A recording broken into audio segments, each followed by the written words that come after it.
Hello, I'm Luke Hatfield. As ever, I'm joined by Derek Bish, our Deputy Sports Editor here at the Express and G'day. Star, with our latest episode of Non-League Weekly. We'll get right into it, Derek.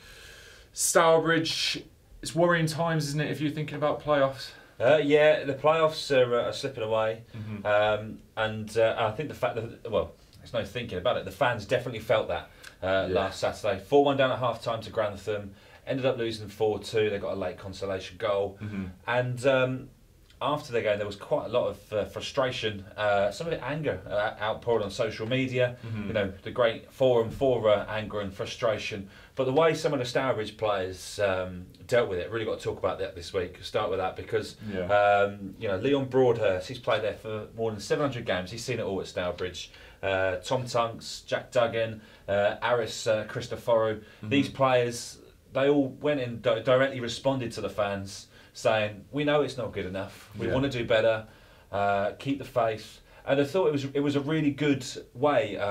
You know, a lot of professional football clubs who, some particularly on transfer deadline day, seem so out of touch with their fan base. You know, posting funny gifs when they're a team struggling. You know, and are desperate for players to come in and things like that. And it's, you know, for them, they were speaking from the heart, directly to the fans, and it was really, I thought it was really, really good. The way they went about it, the fans seemed to react to it pretty well as well. So you know, it can be it can be a forum that sort of just creates anger and frustration sometimes. But when you go and you tackle it in an adult, mature manner like these players have, it can be really, you know, it can be really beneficial. Of course, though, you know, it always comes with a caveat. You know, words can be cheap unless they're backed up with actions. And they're at home to Shore Lane on Saturday, and I'm sure they'll be wanting to put on a good show in front of what hopefully will be a big crowd down at the War Memorial Ground to cheer them on. Let's hope so. Another team who are doing a little bit better of late, Chasetown. Yeah, Scholars, they're after getting themselves right up into that playoff picture, looked like they might even gate crash the automatic promotion race. They slipped back just a little bit over the festive period, didn't start the year very well, but they've been on the road, back-to-back away wins, which is fantastic. Scott Dundas, he's looking forward to returning home against Peterborough Sports this weekend. And those 2 wins on the road have been really good, particularly last week's one against Leek Town, 1-2-1, but they had to play someone out of actually 9 men after 2 red cards. A couple of big players, they've lost their suspension as well, obviously, including Will Wilden, who's been, you know, one of their real star players this season. It's a big game coming up for them against Peterborough, but if they can just, you know, rebuild some momentum, because they really got themselves going just before Christmas. If they can re-pick that up, which they seem to have started to, then maybe we'll see them in that top 6. Fingers crossed, fingers crossed. And the Evo Stick Prem, Derek, what's going on there? Yeah, it's you know, obviously aside from Stourbridge, you know, sitting down there in 15th, it's a real funny tournament, because I'm not quite sure where some of these teams are going to be in a few weeks' time when the games in hand have been played. Particularly, you know, Hensford Town, they'll be looking to leapfrog Farsley this weekend as they hunt down that playoff place they've been chasing. They're unbeaten in 8 in all competitions now. They're doing really well, but they've played a lot more games than some of the teams around them. So where they are on a par, as we keep saying, we don't really know. But all they can do is keep winning, keep picking up points, and if they can go above one of those sides this weekend, that's another hurdle overcome. So fingers crossed they can do that. Perhaps the one team we do know what they're in is Halesome in Town. They're 3rd bottom in the league.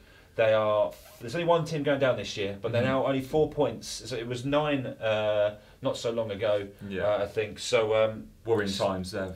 They're just not. They just haven't picked up. You know, they were trying to sign players in Chasetown. It wasn't coming off. So, you know, this national restructure means they're still in it in terms of this survival battle. You know, they're among the favourites still to stay up. But it's that Sutton Coldfield have picked up a couple of results. That gap's coming down. It's only 4 points now. They have played the same number of games as Sutton Coldfield, so they have got a good barometer of where they are. You know, and thank goodness they beat them when they played them a few weeks ago. Exactly. That's the only win they've picked up recently. They've suffered 4 defeats on the bounce since that game.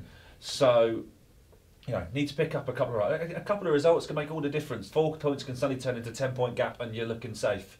So, you know, let's see what happens to them.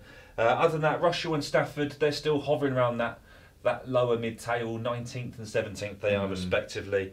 They're just looking just to keep that safe distance open. They've got that gap over Sutton at the bottom there to make sure that they're not going to be in a relegation battle at the end of the season. Picks, they're at home this weekend. Ashton United, Rangers on the road at 4th bottom Marine.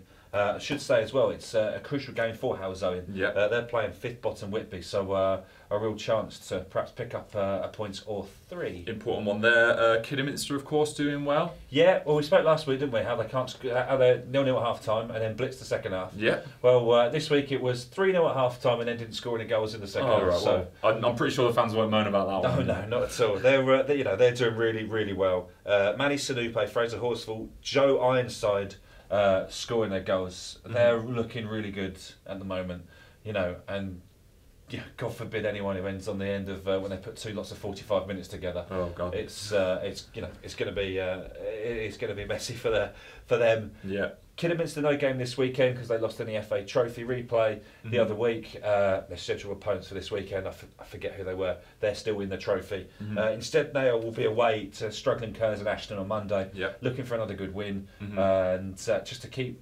moving up. As we said before, Salford at the top, they're probably too far gone for Kidderminster to catch now, but they just want to get higher up those playoffs. Just because of the way the playoffs are structured this year. That's it. And FA Vars, couple teams still hoping for trips to Wembley? Yeah, this is, with 3 wins from Wembley now, Wolves Sporting and Stourport Swifts are there.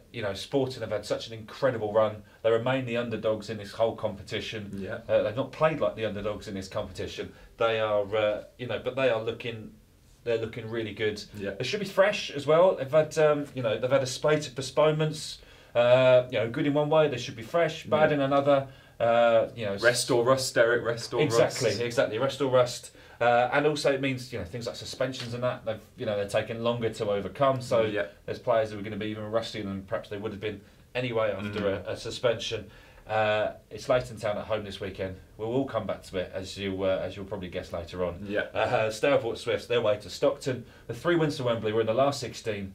1 win takes you into the quarter-finals, another into the 2-legged semi-finals, and win that one and you're heading down Wembley way. Yeah, and Wembley, a place which someone will know quite well is heading to. Yes, Mickey Demetriou, and anyone who caught the game on the telly last weekend, seeing somebody not completely mark Harry Kane out of the game because he did get Spurs back in it eventually.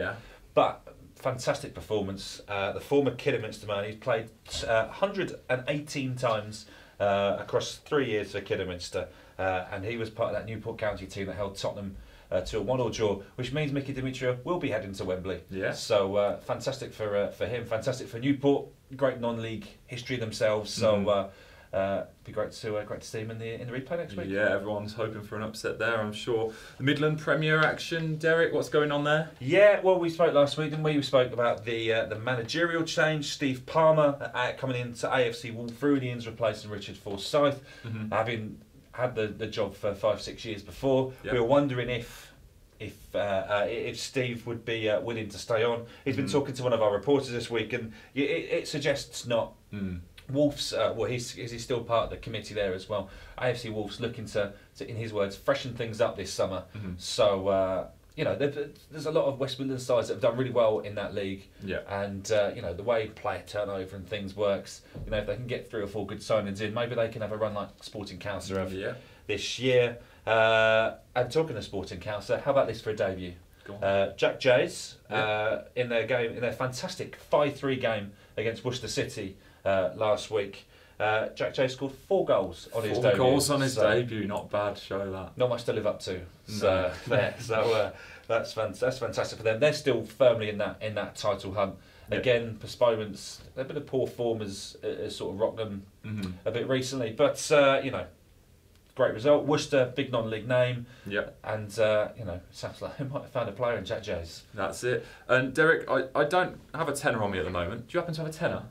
See, I forgot to give it to you before, didn't I? No, it's all right, mate. Don't worry. Don't worry. Have that on me. Oh well, cheers, mate. I want to go to a game with this on Saturday or over the weekend.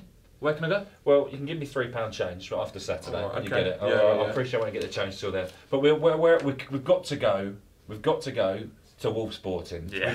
You know, I know we've been there before, but the FA Vase is getting really, really, really exciting now. Yeah. Like I said, we're 3 wins away from Wembley. They've had a few games on the road in this competition, but you suspect Pride Park, that's the one in Hazel Lane, obviously, in Great Worley, not Derby. Not Derby. That's going to be absolutely rocking this weekend. So you know, any neutrals should really get down there to cheer on the local side, because there's 3 wins. 3. It's not much, is it at all? It can happen, Derek. It can happen. It can happen. And we're certainly rooting for Wolfsburg in that case. We certainly will. That's it. As always, send across any stories, videos, clips, tales you might have to myself on Twitter. I'm L Hatfield Star on there, or Derek, which is Derek Bish _star. For all the latest non-league news, make sure you stay with us at expressandstar.com.